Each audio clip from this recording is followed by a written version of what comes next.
جی السلام علیکم، امید ہے کہ آپ سب لوگ خیریت سے ہوں گے۔ آئی ایم ایف کا پروگرام اب اپروو ہو گیا ہے، پاکستان کو $7 ارب ملیں گے، اس حوالے سے کچھ تفصیلات ہیں۔ اس کے علاوہ کچھ مزید خبریں ہیں پاکستان کی عدالتوں سے اور پاکستان کی سیاست سے، بڑی امپورٹنٹ خبریں ہیں، کوشش ہوگی کہ وہ بھی آپ سے شیئر کی جائیں۔ لیکن سب سے پہلے گزشتہ رات کو ایک ٹی وی پروگرام میں ایک ایم این اے نے، جن کا تعلق مسلم لیگ نواز سے ہے، بلال اظہر کیانی صاحب نے حامد میر صاحب کے پروگرام میں کہا کہ عمران خان صاحب نے خیبر پختونخوا میں ایک گنڈے کو وزیر اعلیٰ بنایا۔ آپ اس کا حلیہ دیکھیں، وہ جس قسم کی حرکتیں کرتا ہے۔ اب ہم اس کو پنجاب میں نہیں گھسنے دیں گے۔ اس سے پہلے وزیر دفاع بھی اس قسم کی باتیں کر چکے ہیں، رانا ثناء اللہ صاحب بھی یہ باتیں کر چکے ہیں، لیکن علی امین تو توڑ لاہور ہو کے آ گیا تھا اور واپس بھی آ گیا، اور ان کے اوپر کوئی مقدمہ وغیرہ بھی ہوا ہے، اور اب وہ دوبارہ کہہ رہے ہیں کہ جناب 5 اکتوبر کو ہم لاہور میں جلسہ کریں گے، اور عمران خان صاحب نے بھی کہہ دیا ہے، اور عمران خان صاحب نے کہا ہے کہ اجازت ملے یا نہ ملے جلسے کی، آپ نے وہاں پہ احتجاج ضرور کرنا ہے۔ اون عباس بپی صاحب بھی اس پروگرام میں موجود تھے، انہوں نے یہ بات کہی اس پروگرام میں۔ لیکن عمران خان صاحب کے حوالے سے میری بات ہو رہی تھی ایک آدھے دن پہلے عمران خان صاحب کے سب سے بڑے ناقد سے۔ میرے خیال میں وہ جو شخص ہے وہ پاکستان میں عمران خان صاحب کے سب سے بڑے ناقد ہیں۔ وہ کہتے ہیں کہ جی عمران خان صاحب کی سیاست فلاپ ہے، عمران خان صاحب نے 1996 سے لے کے اب تک جو بھی سیاسی فیصلے کیے ہیں وہ سب غلط ہیں، میں نے اس کے ساتھ بڑا ٹائم گزارا ہے، میں اس کی ایک ایک چیز کو جانتا ہوں، یہ ساری باتیں انہوں نے کی۔ تو پھر میں نے ان سے پوچھا کہ یہ جو اس وقت عمران خان صاحب اپوزیشن کر رہے ہیں، آپ سمجھتے ہیں کہ یہ بھی بالکل ناکارہ ہے، بیکار ہے؟ انہوں نے بہت سارے اس میں تحفظات کا اظہار کیا، لیکن انہوں نے کہا ایک چیز جو ہے میں مانوں گا کہ عمران خان کی جو جنگ کرنے کی صلاحیت ہے، عمران خان کی جو اسٹریٹجی بنانے کی صلاحیت ہے کہ جس میں آپ نے دوسرے سے مقابلہ کرنا ہے، یہ نہیں ہے کہ آپ کی گورننس کی بات ہو رہی ہے یا سیاست، نہیں، جہاں پہ جب جنگ ہو جائے گی، جب لڑائی ہو جائے گی، اس کی جو اسٹریٹجی ہے اس میں پورے پاکستان میں عمران خان کا کوئی مقابلہ نہیں کر سکتا۔ انہوں نے کہا کہ میں اس چیز کا اعتراف کرتا ہوں، اور اگر آپ دیکھیں کہ عمران خان صاحب نے جتنے بھی وہ فیصلے کیے ہیں، جتنی بھی چیزیں کی ہیں، جو بھی ان کے سیاسی مخالفین ہیں ان کو اس سے نقصان ہوا۔ عمران خان نے جیل میں رہتے ہوئے الیکشن سویپ کیا، عمران خان نے بغیر سمبل کے الیکشن سویپ کیا، عمران خان نے بغیر میڈیا پہ آئے ہوئے میڈیا کو ڈومینیٹ کیا۔ اس وقت پاکستان کے کسی ٹی وی چینل پہ عمران خان کا نام بھی نہیں لکھا جاتا، بانی چیئرمین لکھا جاتا ہے، عمران خان کی تصویر نظر نہیں آتی۔ لیکن اس وقت کیونکہ عمران خان وہ جنگ کے موڈ میں ہے، وہ جسے کہتے ہیں کہ وہ اپنی ایک اسٹریٹجی بنا رہا ہے، تو اس اسٹریٹجی کے تحت آپ دیکھیں کہ پورے میڈیا کو وہ ڈومینیٹ کر رہا ہے۔ تو یہ جو بات انہوں نے کی اس میں وزن ہے، اور میرے خیال میں اسی اسٹریٹجی کے تحت ہی عمران خان صاحب نے علی امین صاحب کو وزیر اعلیٰ بنایا تھا۔ علی امین پہ بڑی تنقید ہوتی ہے، میں بھی تنقید کرتا ہوں اور بھی بہت سارے لوگ تنقید کرتے ہیں، لیکن میں نے آپ کو ہمیشہ کہا ہے کہ علی امین کو عمران خان صاحب کا 100% کانفیڈنس حاصل ہے۔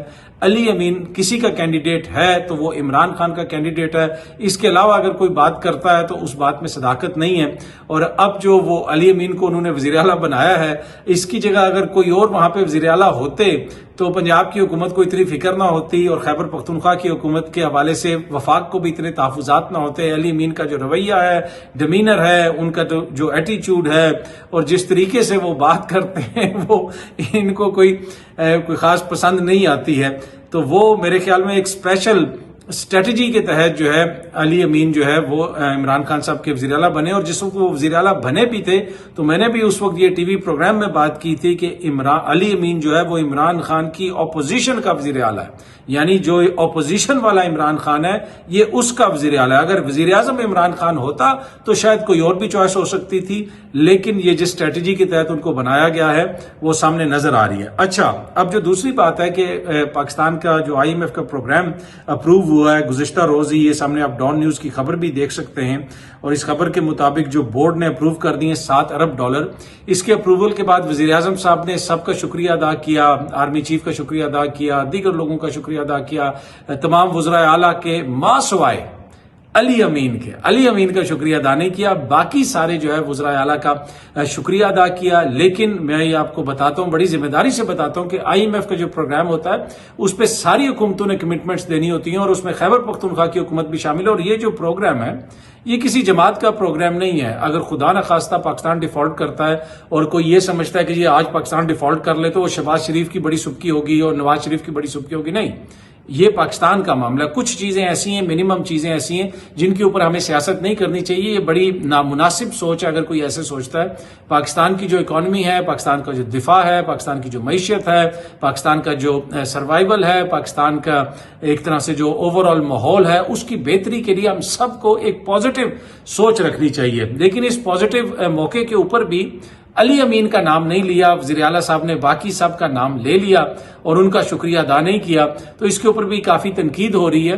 اور جو گزشتہ روز مریم بی بی نے تقریر کی تھی, اس میں بھی خیبر پختونخوا کی حکومت کو کافی نشانہ بنایا اور کسانوں کو ٹریکٹر دینے کی بات بھی انہوں نے کی اور بھی بہت ساری باتیں کی. تو خیبر پختونخوا کی حکومت مزمل اسلم صاحب نے کہا کہ آپ کسانوں کی بات کرتی ہیں, آپ نے کسانوں سے گندم تو خریدی نہیں. خیبر پختونخوا آپ کو پتا ہے کہ خیبر پختونخوا کی حکومت نے پنجاب کے کسانوں سے 20 ارب کی گندم خریدی. جی ہاں جی, 20 ارب روپے کی. وہ جو کسان پنجاب میں رل گیا تھا, سڑکوں پہ گندم لٹا کے بیٹھا ہوا تھا کہ جناب شاید کوئی خرید لے, پنجاب کی حکومت تو نہیں خرید رہی تھی لیکن خیبر پختونخوا کی حکومت نے 20 ارب کی جناب وہ گندم خریدی تھی. تو کافی زیادہ انہوں نے تنقید کی. مزمل اسلم صاحب نے بھی آگے سے اور دیگر ان کے جو دوست ہیں. تو بعد میں ازما بخاری صاحبہ کا بھی اس کا رسپانس آیا. تو وہ یہ معاملہ چلتا رہتا ہے, ادھر سے وہ کچھ کہتے ہیں, ادھر سے وہ کچھ کہتے ہیں. یہ سلسلہ تو اسی طرح چلتا رہے گا. اب یہ جو آئی ایم ایف سے ہمیں ہمارا پروگرام اپروو ہو گیا ہے, کچھ پیسے غالباً سپتمبر کے آخر تک ملیں گے, کچھ پیسے یا اکتوبر میں ملیں گے یا دسمبر میں ملیں گے. اس کا ایک اسکیجول انہوں نے بنا دیا.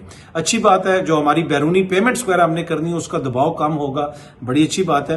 لیکن یہ ہم سب کے لیے ایک شرم کا مقام ہے کہ آج 76 سال کے بعد ہم اس جگہ پہ پہنچے ہیں کہ ہم نے 7 ارب ڈالر جو ہے وہ آئی ایم ایف سے لینا ہے اور اس کے ملنے کے اوپر ہم بغلیں بجا رہے ہیں. یہ صرف اس حکومت کی کہانی نہیں ہے.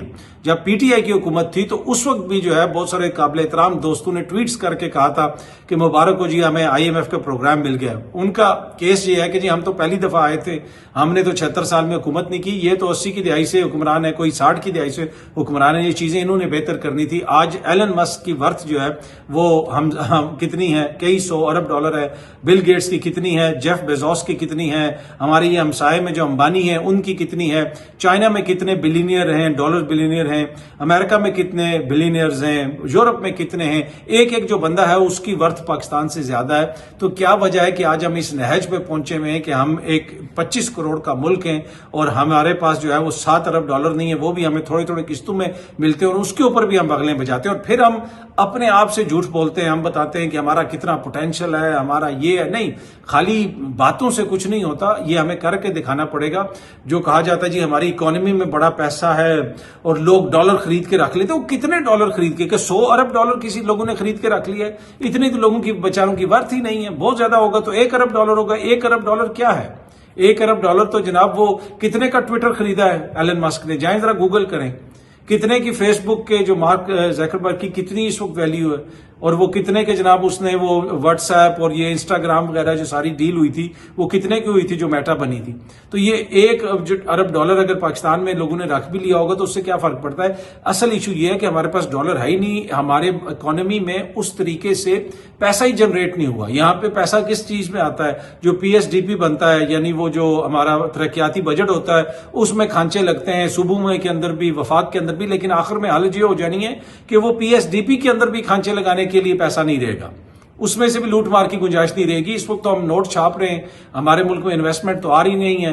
جو انویسٹمنٹ آتی ہے وہ بڑا ایشو کیا ہے, یہ بھی بڑی سمجھنے کی چیز ہے. اگر کوئی آ کے یہاں پہ مثال کے طور پہ 300 ملین ڈالر کا ایک بزنس سٹارٹ کرتا ہے اور ایک سال میں اس کو تقریباً جو ہے چلیں جی 100 نہیں کہتے, 25 ملین ڈالر کا منافع ہو گیا. اب وہ 25 ملین ڈالر وہ چاہتا ہے کہ وہ اپنے ملک میں واپس لے کے جائے, تو اسٹیٹ بینک کے پاس وہ ڈیویڈنڈز دینے کے پیسے بھی نہیں ہیں, ڈالرز بھی نہیں ہیں, چائنیز کمپنی کے ڈیویڈنڈز پسے میں. تو بڑا ہمارا سنگین نوعیت کا مسئلہ ہے, اس کو دیکھنے کی ضرورت ہے. ادروائز اس طریقے سے ہم لانگ ٹرم نہیں چل سکتے. اس میں اگر کوئی چیز سب سے زیادہ ہمارے کام آ سکتی ہے, وہ میرا یہ اس میں فرم بلیو ہے, یا تو آئی ٹی کی وہ انڈسٹری ہے کہ ڈائریکٹ ہماری جو آئی ٹی کی انڈسٹری ہے اس میں کسی قسم کا پیسہ آئے, اس میں کوئی اس طرح کی چیز آئے, یا پھر جو اوورسیز ہمارے پاکستانی ہیں وہ ادھر آ کے انویسٹمنٹ کریں اور ادھر آ کے انویسٹر جو ہے پیسہ لے کے آئے. ویسے اور کسی ملک کا انویسٹر کوئی بڑا پیسہ پاکستان میں لگائے گا؟ موجودہ صورتحال میں ہماری جس بھی بزنس مین سے بات ہوتی ہے, یقین کریں کہ یہ صورتحال ہمیں نظر نہیں آتی ہے کہ کوئی کمپنی آئے گی اور یہاں پہ وہ اربوں ڈالر ڈالر لگا دے گی.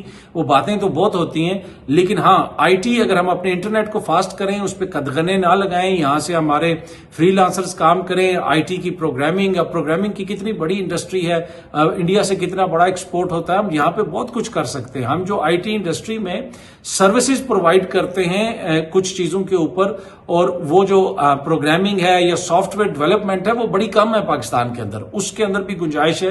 تو ان ساری چیزوں کو توجہ دے کے اس پہ بہتری لائی جا سکتی ہے. اچھا, گزشتہ روز ہی ڈان نے ایک ایڈیٹوریل لکھا تھا, وہ بڑا زبردست ایڈیٹوریل ہے. آپ کو اگر کبھی موقع ملے تو ایڈیٹوریل اگر آپ پڑھتے ہیں تو یہ ڈان کا جو ہے نا پڑھا کریں, اچھا ہوتا ہے. معذرت اگر کوئی نون لیگ کا بھائی دوست دیکھ رہا ہے تو اس کا جو سائٹ ہوتی ہے, کوئی بھی ویب سائٹ ہوتی ہے, اس کو آپ گوگل ٹرانسلیٹ کے ذریعے بھی ٹرانسلیٹ کر سکتے ہیں.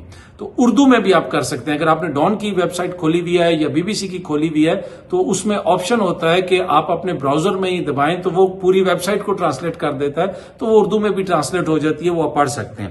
اچھا, اب اس میں ایشو یہ ہے کہ یہ جو پوائنٹ آف نو ریٹرن ہے, انہوں نے ایک لکھا ایڈیٹوریل گزشتہ روز ڈان کا, یہ سامنے آپ اس کو دیکھ سکتے ہیں. اس میں تھوڑا سا آپ کو پڑھ کے سناتا ہوں کہ انہوں نے کہا کہ کیا اب چیزیں اپنے اختتام کی طرف جا رہی ہیں, سب کچھ ختم ہونے والا ہے, پوائنٹ آف نو ریٹرن کی طرف ہم جا رہے ہیں.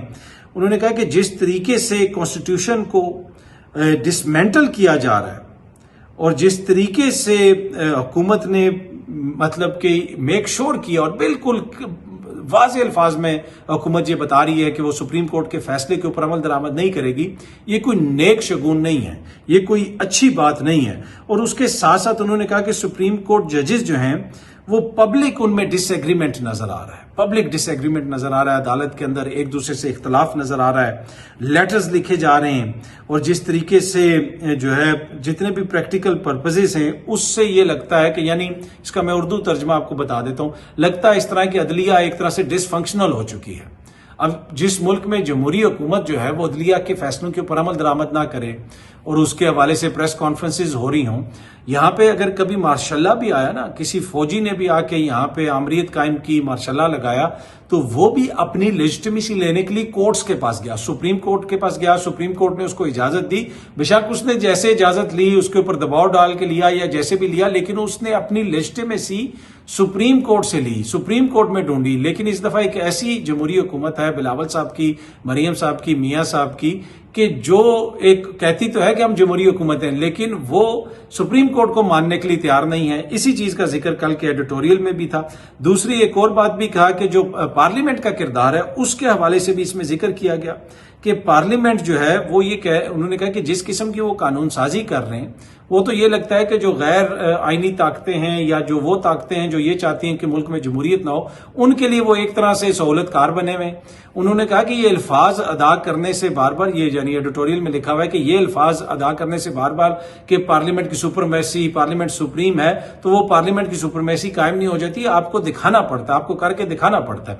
اور آخر میں انہوں نے قاضی فائز عیسیٰ صاحب کے حوالے سے بھی جو ہے نا, انہوں نے کہا کہ اب آپ چیف جسٹس ہیں اور آپ کے جو ججز ہیں ان کا جو فیصلہ ہے آپ کو ان کے پیچھے کھڑا ہونا پڑے گا. وہ جو فیصلہ ہے مخصوص نشستوں والا, اس میں تقریباً سارے ججز نے یہ کہا کہ ایک سیاسی جماعت کے ساتھ زیادتی ہوئی, جس قسم کے الیکشنز ہوئے, جس طرح کے انٹرپریٹیشن کی گئی اس فیصلے کی, اور اس میں پھر 8 ججز نے ایک اکثریتی فیصلہ دے دیا ہے. تو اب یہ سپریم کورٹ کے چیف جسٹس جو ہیں بطور ہیڈ آف ادارہ, ان کی ذمہ داری ہے کہ وہ اپنے ججز کے پیچھے کھڑے ہوں, اپنے ادارے کو مضبوط کریں, اور ویسے ہی ان کے پیچھے کھڑے ہوں. جب قاضی فائز عیسیٰ صاحب کے خلاف ریفرنس آیا تھا تو یہ معزز جج صاحبان آپ کے پیچھے کھڑے ہوئے تھے. تو ادارے کو بچانا اب ضروری ہے, ادارے امپورٹنٹ ہوتے ہیں, شخصیات امپورٹنٹ نہیں ہوتی. گزشتہ روز حامد خان صاحب نے متی اللہ جان صاحب کو انٹرویو دیتے ہوئے یہ کہا کہ قاضی فائز عیسیٰ صاحب کے حوالے سے جو ہم نے اعتراض کیا تھا, ہم نے باقاعدہ اپلیکیشن دی تھی. سلمان اکرم راجہ کی جو اپلیکیشن تھی وہ بڑی ڈیٹیلڈ اپلیکیشن تھی, اس میں بتایا گیا تھا کہ قاضی صاحب کیا بیانات دیتے رہے ہیں, ان کی اہلیہ کیا بیانات دیتی رہی ہیں, اور جب وہ ان کے وکلا لے کے گئے رجسٹرار آفس میں تو رجسٹرار آفس نے مبینہ طور پہ اس کو نہیں ایکسپٹ کیا, اور ساتھ یہ بھی کہا مبینہ طور پہ, یہ حامد خان صاحب نے کہا متی اللہ جان کے انٹرویو میں, کہ جناب رجسٹرار آفس کی جانب سے کہا گیا کہ آپ لوگوں کے وکلا کے جو لائسنس ہیں وہ کینسل کر دیے جائیں گے. تو اس قسم کی بات کی گئی. اب یہ ہوئی یا نہیں ہوئی آئی ڈونٹ نو, واللہ عالم, پر حامد خان صاحب ایک ذمہ دار